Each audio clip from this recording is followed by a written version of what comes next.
What up? What up? What up? What's going on? Welcome back to another episode of the Bad Podcast. Brad and Dwayne, we're in the building with my brother Brad. This is a special episode, man. Super special. So, Brad, man, before we talk about that handsome fella next to you, man, what's your quote for today?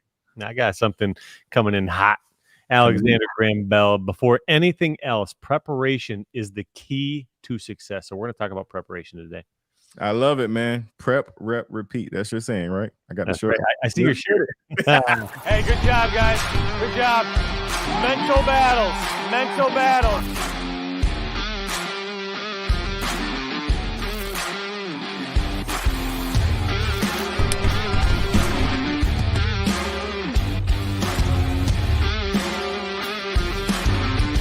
Hey, man. Eat man for life, baby.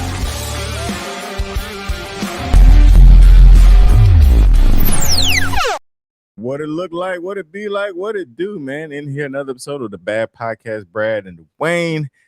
So today is actually Brad and Dwayne and Andreas. So extra bad. We extra bad today, baby. We extra bad, man. So listen, first of all, we're live right now inside of the Eager to Run group. We're also live in our Facebook private page, and we're also live on YouTube, man. So shout out to the folks on YouTube. Make sure you guys continue to subscribe. If you're inside the group and you're watching this, make sure you go to our YouTube channel. Just search E2M Fitness and you'll catch the Bad Podcast right here, as well as some other awesome things that we drop every day of the week. We're dropping new videos, whether it's shorts or whatever.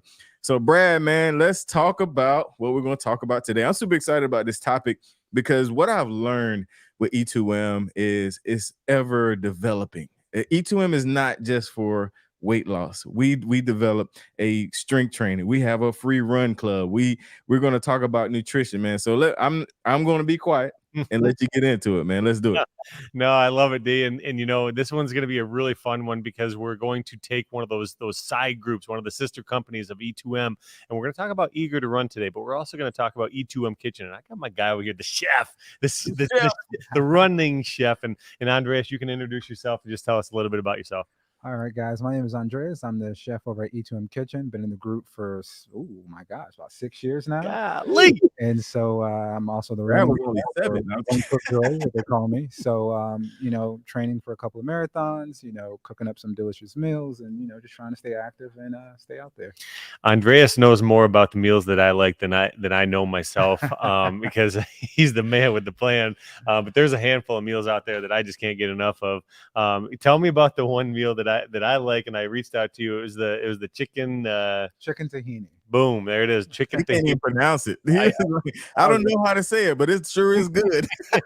Chicken tea. I didn't know what to call it, but you know, there's so many good things that are coming out of the E2M Kitchen. And Dwayne, you talked about that weight loss component, and we're not going to really steer the conversation there today because we're going to talk about the importance and the correlation between nutrition and running. So, Andreas, I want you to talk about the maintain meal, the E2M Kitchen maintain meal. And if anybody doesn't know what the maintain meal, it's the introduction to carbohydrates in some of those meals. So when you hit a maintenance level, Dwayne, you know how I feel about maintenance, and I know how you feel about maintenance. But we are going to talk about those carbohydrates today. And so just give us a brief on what the maintain meals are. All right, so the maintain meals introduces a simple carbohydrate that's going to keep you fuller longer. It's going to refuel yourself when those runs, those harder workouts, and is usually brown rice, sweet potatoes, something that your body can digest, easily use, and not necessarily store. So it's in the terms of fruit or anything like that, but it's not the complex ones like processed grains and you know, pastas and stuff like that. So it's very simple, very clean. Jasmine rice, brown rice, quinoa, things of that nature that your body can break down and use really, really well. I'm a jasmine rice guy myself, man. Anything you throw some jasmine rice in, raise my hand. I want some of that. You talk about the processed boy, right? So when you think about processed foods and you're out there for a run, a lot of times, for me anyways, I'll feel that in my gut. When I eat some breads or something that's processed, like mighty processed in a factory somewhere in Arkansas, man, I'm eating that bread. I can feel that in my belly. But when you talk about these nice, clean jasmine rice, sweet potatoes, man, you talk about the good red potatoes. You talk about the importance of that. And you talk about they're the first thing that burn, right? They're they're the first energy thing that we burn because you know, as a runner, we know that carbohydrates the first thing that go, and then we go into fats and all that. But that's a topic for a different conversation. But can you talk to the people that don't know, when do I even eat these meals? Like I'm a first time runner. I've never ran. Do I eat 10 minutes before? Do I eat an hour before? Do I eat after? When do I eat a maintained meal? So when you eat a maintain meal before you work out and before you go for a run, it's about an hour to 2 hours to let your body digest that food. And you really want to do that because if you eat right away and then go for a run right after, you're going to start to cramp, your body starting to digest, and you're also working and moving. So that's not really good. Also, too, if you're running long distances, say, you know, 5, 6, 7 miles, or what's long for you, you want to make sure that you're eating healthy carbs a night or two before. That way that carbohydrates can get in your body, it can store up. So when you are on these long runs, you can burn that off really, really effectively. So even before a run, you want to have some carbohydrates, like a fruit will be the easiest thing on the stomach, banana or apple like that. When you do an apple, you get the carbohydrates and the sugar that will help you out. Banana.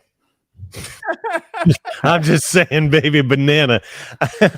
I'll roll with the banana all day long. But hey, I want to touch on that a little bit further because you know what we do, we think that we need to eat before the run, but we very rarely think about that night before process. And that's what we're talking about today, right? Preparation. And those that don't prepare to fail, right? That's what the old saying goes. So you're talking about that night before and you're prepping. So I always do my long runs on usually Saturdays, sometimes Sundays, just depending on how my schedule goes. But so I have a long run Saturday. I got 10 miles. Dwayne's got 2. That's long for him. 10 miles is long for me. You know, everybody's got their long distance, right? But I got my 10 miler coming up on Saturday. What's something that I can eat on Saturday from start to finish? So my first meal, my second meal, my third meal. And for anybody that doesn't know E2M and doesn't know me, I don't call it breakfast, lunch, and dinner anymore. I call it meal 1, meal 2, meal 3. And the reason being is because we have this idea that breakfast has to be at 9 a.m. It's got to be some pan clogs. It's got to be those pancakes. Anybody that ever seen the 51st Dates, you'll get that one. But you know, we have this thing in our minds that we have to have a breakfast, and a lot of people don't know that breakfast is just short for break fast. So your breakfast can be at any time during the day. But meal 1, meal 2, meal 3. What's the best approach that I can take to prepare myself properly for that 10 miler? All right, so eating things that are not really processed. So for breakfast, I like to do like an omelet. I like to get my proteins. I also like to do roasted potatoes, just simply roasted with a little avocado oil for my healthy carbohydrates. For lunch, I like to do something kind of lean, like a salad, something easier on my stomach. And then for dinner, the most important part, you want to start training with that one meal that's going to sit well in your stomach. For me, I do salmon, vegetables, and I will do brown rice. So that's my meal before I do a long run. That's what I have every Friday because I do my long runs on Saturday. I actually have 12 miles to do this Saturday. So that's what I eat before. And in the morning, the morning of my run, I usually have a quick, banana protein shake to get something in, have that probably an hour or 2 before I go for a run. I like the banana and the protein shake, but hey, banana, banana with a little smeared PB on there. But hey, oh my gosh, joke aside, peanut butter you got to be careful with because if you have a little bit too much PB, it could actually have some reverse effects, and it might muck you with that stomach, give you some extra cramping. But I like to smear a little PB. But you said something vital in the run world. All right, you don't want to get to your event. All right, if you're training for the Tokyo Marathon, you don't want to get to that Saturday, right? You know anybody doing the Tokyo Marathon? You know what? I know one person that's doing it. Drop the news, baby. Yeah. So I'm doing the Tokyo Marathon next year at the end of February. So please follow me, and I'm also doing the London Marathon at the end of April too as well. So 2 marathons, 2 different continents, and I'm so excited. And so excited. You guys, if you don't know the level of excitement, you can't feel it coming through the computer. I'm telling you, this is like big stuff. Like he's a less than 1%er by chasing these goals. But so anyways, you get to your Tokyo, right? You get to your Tokyo. This is your big goal, your big milestone, your big finish line. You're there, your feet on the ground. It's the night before, and you don't know what to eat. So he said something. Andreas said something really important there. You don't want to get to the day of the event or the day before the event and try. Well, I think I'm going to try what Andreas said: do the salmon and the brown rice. I'm not going to try that the day before. I have to start preparing myself months in advance. All right. Because you don't know how salmon and brown rice is going to impact your stomach. You don't know how it's going to impact your results the following day. Same thing. Like for me, I like the jasmine rice and the turkey in the ground turkey. I like that stuff, man. But you have to find what works for you best. You got to find what works for you best. And Dwayne, you can attest to this, with your physique show. Like you had to do some preparing the night before. Like what were you eating the night before? So touch on that, D. I mean, Yeah, no, I mean, and it goes right along with running. You don't want to, like, I remember Eric saying, like, this is your number, but you don't want to like experiment with new foods because you don't know how your body's going to react. You don't know if you're going to bloat, because with physique, it's all about, being super flat. That's what they call it, waking up super flat in the morning and then carbing up right before you go on stage. So for me, it was super strategic when it came to, what I ate the night before. And actually what I ate 2 days before, because, it takes, 24 to 48 hours to digest and actually process it. And so you literally have, it's off the E2M plan list, but it is it was curated for my physique or whatever, but it goes right along with what you guys are talking about with running, man. But I do want to kind of turn the ship a little bit, man, because we started off talking about, the E2M maintenance meals, because I think a lot of people, because I'm not a runner, a lot of people that say, hey, I still have weight to lose, they don't understand the importance of fueling when you're a runner. Like you can have weight to lose, but you need more than the average person when it comes to the energy level and the carbohydrates, man. So Andreas, I want to take you back, man, to those E2M kitchen meals and that whole section, because a lot of people, they only look at that section because I got weight to lose. But if you're a runner, if you're really, going forward, you might want to keep scrolling down the page, man. Talk about that a little bit. So that section is going to really refuel you and get you going. And yes, when you run, you burn a little bit more calories. Your body needs a different type of fuel source, because if you're not having carbohydrates, you're not replenishing those storage, it's going to start eating into your muscles. You're going to use your muscles and stuff like that for fuel. So making sure that you're eating, really good carbohydrates. The maintained meals offer that the eager meals do not. The eager meals are based on vegetables and protein, but when you run, your body is utilizing different parts of your muscle. You're burning, your cardio, your breathing. You're going to need those carbohydrates to fuel that, and you're going to need to eat right after those carbohydrates to replenish your storage, or you're going to crash, or you're going to feel like very, very weak and stuff like that. So carbohydrates, that maintained section will be great for runners to eat before and eat after to replenish. Yeah, absolutely. I mean, the reason why I wanted to harp on that is because Brad you know this too, Andreas, man. We have E2M extremists, and I love y'all. Y'all are the best. But when Brad say, hey, take 20 minutes off of social media, it's like, I'm done with social media for a month. I'm unplugging forever and come back, because we've been trained, which in a good way, we've learned discipline by following the list. People deemed carbs as being bad, even if they're healthy choices. And we've never said that. Like I literally had a text message thread last night with a guy. He was like, man, I need this. And, I heard if I eat this, I'm gonna get fat. It's like, nobody has ever said that in E2M ever. Like there's no such thing as it's all fuel. It just depends on how you intake it and eating it in moderation, man. So that's why I really wanted to go back and kind of harp on that, man, because it's super important that we just teach our folks that just because it's not on the E2M list, and if you're training for a certain thing, it's okay to introduce those healthy carb choices. I mean, we're selling it. Like we would not offer it. We didn't think it was good for you. So that's my soapbox, man. Y'all can tell I'm passionate about it because I literally was texting the guy last night. Now, you know, carbs do have a bad name to them, right? Because we grew up in the 90s. We grew up in the 90s and carbs were just, I mean, they were put on the ixnay list. Hey, get those things out of my face. Carbs are bad. Carbs are evil, all those things.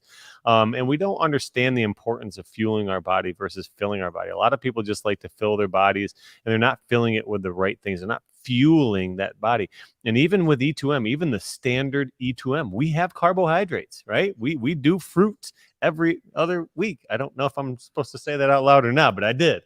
I mean, so everything has carbohydrates in it. Like if you break down, because I learned that when I had to count macros. When you break down the chicken breast, it's not all protein. There's some carbs in there, and there's some healthy fat in there, and vegetables have carbs in there. There's, you know, everything had. So it blows my mind. You know, y'all can tell I'm passionate about it. Yeah. No, it's really important to talk about this because we do get a lot of shade thrown at us. E2M is this intense program. It's an extreme program. But again, we're telling people you need to eat carbs. You know, if you're looking to level up, if you're looking to do, you know, the Tokyo race thing, which I want to talk about a little bit more in depth. When you're looking to raise the bar in your fitness game, you need those carbohydrates. And that's why we do our version of carb cycling, right? And that's a whole topic for a whole nother conversation, carb cycling. But that's essentially what E2M is carb cycling. And we're just talking about different types of carbohydrates. But I want to bring back the conversation to Tokyo. He's Mr. Humble over here, and he won't even hardly crack a smile. He's like, no big deal, guys. I don't know. Like I said this before. You don't know the level of A, commitment that he's about to put in, but B, like, you don't know the level of accolade this is. Because I mean, first and foremost, like, you have to be accepted, right? Yes. You have to be accepted. I mean, you run down the process. I don't even know the process. Tell us the process. So what my goal was to run the world major marathons. There's 6 of them. There's one in Chicago, New York, Boston, Tokyo, London, and Berlin. So for those, it's a couple of ways. You have to go to the lottery. You either have to get picked for a charity, or you have to have a qualifying time. Okay, those are the only 3 ways that you can get in there. So that's been my goal, and so that's the goal that I set forth. And I'm actually running the Chicago Marathon in October. Then I'm going to run with you guys at the Charlotte Novant Marathon in November. And then the other 2, I was like, you know what? I'm just going to throw my name in a hat, and I'm running on a charity bib for London for a great organization. And then for Tokyo, I'm also running on a charity bib for a great organization. So it's going to be a blast. It's going to be fun. And the amount of preparation and training is crazy. I'm running 5 days a week. I go to the gym 2 days a week. I still work at the kitchen and do everything else. And I'm running at least 30 to 40 miles a week. And it's just, after this, I have 5 miles to do before I head home. So I have to get that in today. So the amount of dedication, the amount of prep. And I know for me, when I eat bad, when I don't eat the right thing, I feel it in my body. I feel it the next day. If I try to run and skip breakfast and not really fueling myself, I feel that. And you do hit a wall if you don't properly eat or introduce carbs. And I did a 12-mile run last week as well, and I skipped breakfast. I'm like, I'm getting up late and I'm not going to have breakfast. I'm not going to have anything. I'm just going to power through. I got to mile 6. My body was like, this ain't it. This ain't it. And people don't realize the amount of water loss that you lose. So having electrolytes, refueling, sometimes I like to weigh myself before and after to kind of see where I'm at. And the amount of water loss that I lose is ridiculous. So hydration, fueling, eating. I eat a peanut butter and jelly sandwich after my run because, like, I'm spent sometimes because I just need that really good carbs from protein bread. I usually get the really good quality protein bread and add that stuff in. So your body needs it. You are what you eat, and if you eat bad, you're going to feel it, and you're not going to be able to work as hard as you need to. Yeah, there's a lot to be said there. I did the same thing 2 weeks ago. So I had an 8-mile run, and I like to do most of my runs that are 7 miles and less. I do fasted just to, for me, it's a mental thing. Dee knows how I am. I'm a mental freak when it comes to these things, and I just have to do it, right? So I get out there for an 8-miler, and the same thing. I get to 6 or 7 miles, and my body's like, yeah, buddy, man, eat a banana with PB next time. So I did a 10 miler just 4 days ago, a couple of days ago on Saturday, 10 miles. And I got done with my 10 miles just from a banana and a protein excuse me, peanut butter. And I had an electrolyte water, just like a half an electrolyte, get some electrolytes and get some good fluids in your body. And I hit my 10 miles.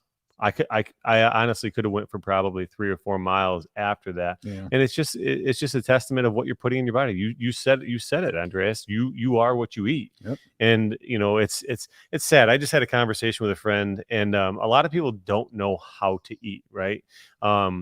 The norm in society today is to eat fast food for breakfast, eat fast food for lunch, and eat fast food for dinner.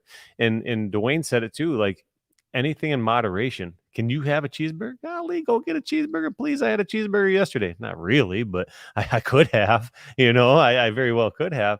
But man, moderation, right? We're not telling you you have to eat this for the rest of your life. We're not telling you can't eat this for the rest of your life. Just put good fuel in your body to fuel your run, fuel yourself on the physique boy, fuel yourself through life. And that's what it all boils down to, is putting good, healthy foods in your body, because you will feel it. Right. I mean, we all were on the other side of this, fitness game. I'll just say it very lightly and kindly. We were on the other side of the fitness game, and we're on this side of the fitness game now. But it took some trial and tribulation, and a lot of that is nutrition. Yes, it is. And D, I am good from my side. Have you got some added questions? By golly, by gracious, let's go. I am good, man. Nah, man, this is good, man. I told A this, I think it was last week, man. He's a natural, man. We got to get him a podcast, man. We got to get the E2M Kitchen podcast. He's actually, he fits in. We might need to add another A to the name. But nah, man, it's always bad. There you go. Bad. Nah, it's always good, man, to chop it up with Chef Andreas, and really good information. Hope you guys are paying attention when it comes to fueling and things like that, because it's real important and we can't stress it enough. So B, I don't have anything extra, man. I'll let you close it out. One thing. Go ahead. What's your favorite E2M Kitchen meal? Oh, that's a good question. That's a hard one, because I created almost all of these. It's like saying, what's your favorite child, right? My favorite one is the chimichurri steak. That's a good one. That is a classic. Yeah. Actually, B, you know what? Wait a minute. We didn't do the do you know or did you know? This is we can't. Off the cuff. Yeah, off the cuff. So, Chef Andreas, this is the do you know or did you know moment of the podcast. This is where we ask you a question and you answer. Give us an answer that someone may not know about you, or you may not have said publicly, or whatever. Just if it's incriminating, make sure it's outside the statute of limitation and all that stuff. So I'm gonna play a short video, give you a chance to think about what that do you know, did you know thing about you is. It's really short, so you got to be on your toes. So here we go. Do you know? The video's over. So what is the do you know or did you know thing about Chef Andreas? Oh, wow. We could have very easily saved the Tokyo news for this. I know. That would have been too easy. Already out there. Let's go. That would have been too easy. Something we don't know about you. Something you don't know. Hey, while he's thinking, I gotta think about that. While he's thinking, I'm gonna drop one. I don't got a whole lot. My son goes to preschool in 3 weeks, man. It's been an emotional roller coaster. Barmore household. Man, come on. Doesn't time fly? Man, time flies if you're having fun. Time flies if you're not having fun. Time, it will pass us by one way or another. And just to tie into everything that we talked about today, golly, why not give yourself the best fighting chance to become your best? Why not, man? Why not give yourself the best? All right, Andreas, we're not letting you off the hook, man. All right. So this is about my career. Okay. When I was in culinary school, I had the pleasure of working with a really great chef and going out to drinks and hanging out, and actually gave me a letter of recommendation and really helped me out in the industry. He was the executive chef at the Playboy Mansion for the last 20 years. So we went out, hung out, had a little tour, and and helped me start my career. So that was fun. That was fun, and there's some stories that I cannot tell and will not tell. But that's something that people don't really know about. That might be that might have topped it all up, D. that might have took the cherry. You won. You have officially won. Did you know? Did you get to sign anything? I can't talk. It was fun though. It was fun. I saw a lot of great things. I'm sure. There's really good architecture at that building, is what I hear. Absolutely, brother. Like, I heard the wings were amazing. Oh man, hey, listen, that was a really good one. We'll talk offline about that one later. Next time, y'all, we out of here.